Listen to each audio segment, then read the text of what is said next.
Hello दोस्तों, नमस्कार। कैसे हैं आप लोग। दोस्तों, आज जो हम आप लोगों के बीच कहानी लेकर आए हैं, विधवा औरत की दुख हमें देखा नहीं गया। अनीता बड़े से घर में अकेले ही रहती थी। वह अपने अकेलापन दूर करने के मकसद से जिम जाती, वर्कआउट करती और शाम को पार्क जाती थी। एक दिन पार्क में अनीता यूं ही बैठी थी तो उसके सामने एक 25 से 26 साल का युवक आकर बैठ गया, जिसका नाम रवि था। उसने अनीता को एक नजर देखा और फिर अपने मोबाइल में व्यस्त हो गया। फिर दोनों के बीच हाय हेलो हुआ और फिर बातों ही बात में रवि ने बताया, मैं इस शहर में नया आया और मुझे एक किराए के कमरे की तलाश है। अनीता ने महसूस किया कि रवि किसी अच्छे फैमिली का है और उसने बोला कि अगर आपको ठीक लगे तो आप मेरे घर के एक कमरे को किराए पर ले सकते हैं। रवि ने तुरंत ही अनीता का प्रस्ताव स्वीकार कर लिया और अनीता ने अपने घर में ही एक कमरा रवि को किराए पर दे दिया। कुछ ही दिन में रवि और अनीता की अच्छी दोस्ती हो गई। अनीता देखने में बहुत खूबसूरत दिखती थी। विधवा होने के बावजूद भी उसने अपने आप को बहुत मेंटेन कर रखा था। शाम होते ही अनीता को पार्क में रवि के आने का बेसब्री से इंतजार करती रहती थी। रवि के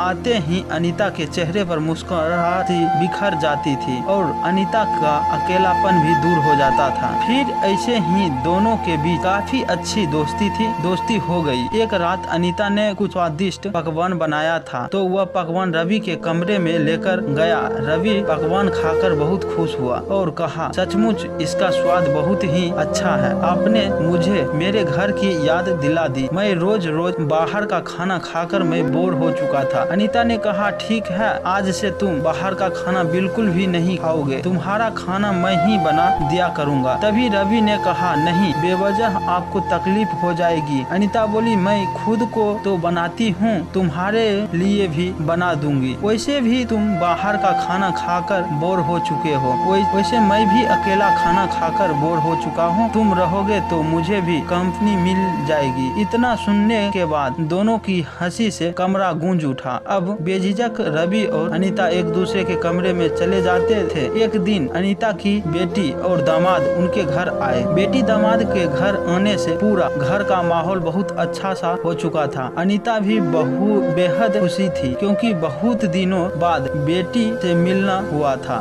पर अनीता की मुश्किल यह थी कि वह उन सब के सामने रवि से बात नहीं कर पाती थी, क्योंकि घर में अजनबी इंसान को देखकर अनीता की बेटी ने अपने माँ पर बहुत गुस्सा किया। क्यों यूं ही किसी को अपने घर पर नहीं रखनी चाहिए। पता नहीं कौन है, कैसा है, कुछ ऊंच नीच हो गई तो आप यहाँ अकेली रहती हो। बड़ी ही मुश्किल हो सी अनीता ने अपनी बेटी को समझाया कि रवि बहुत अच्छा इंसान है और उसकी वजह से थोड़ा हिम्मत भी मिल जाती है। तब जाकर बेटी समझने को तैयार हुई। फिर भी बेटी ने बोला दिया कि ज्यादा मेल जोल मत रखना, बस अपने काम से काम ही रहना। फिर भी अनीता रात को छुपते रवि के कमरे में चली जाती है और उसे खाने दे आती। कुछ दिन ऐसे ही गुजर गए थे। एक रात जब अनीता रवि को खाना देकर आ रही थी तो दामाद ने उन्हें रवि के कमरे से बाहर आते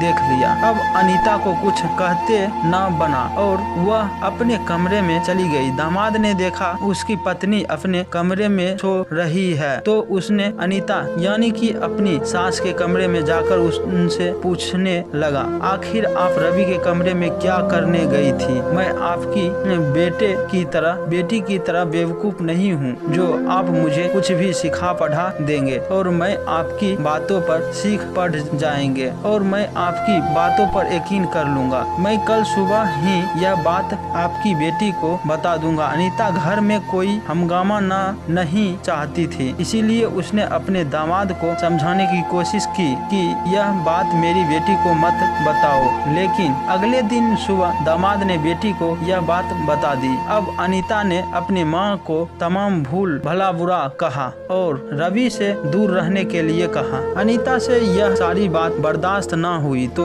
उसने अपनी बेटी को साफ शब्द में बोल दिया कि बेटी, तुम अपनी जिंदगी पर ध्यान दो, मेरी निजी जिंदगी में दखल मत दो, क्योंकि मैं साल में 11 महीने अकेले रहती हूँ और मेरी कोई भी फिक्र नहीं करता। यहाँ तक कि तुम भी नहीं फिक्र करती हो। तुम अपने परिवार में व्यस्त रहती हो। अगर मेरे सुख दुख में कोई साथ है तो उसको मुझसे मत छीनो। अपनी माँ की यह बात सुनकर बेटी का मुंह बंद हो गया और उसने दोबारा अपनी माँ की जिंदगी में दखल नहीं दिया। इसके बाद उसकी बेटी और दामाद अपनी माँ के घर चली जाती है और अनीता अब खुल्लम खुल्ला रवि के साथ रहने लगती है। तो दोस्तों ये कहानी कैसी लगी? कहानी अच्छी लगी तो चैनल को सब्सक्राइब, लाइक, कमेंट, शेयर करना ना भूले। दोस्तों मिलते हैं नेक्स्ट वीडियो में नेक्स्ट कहानी के साथ।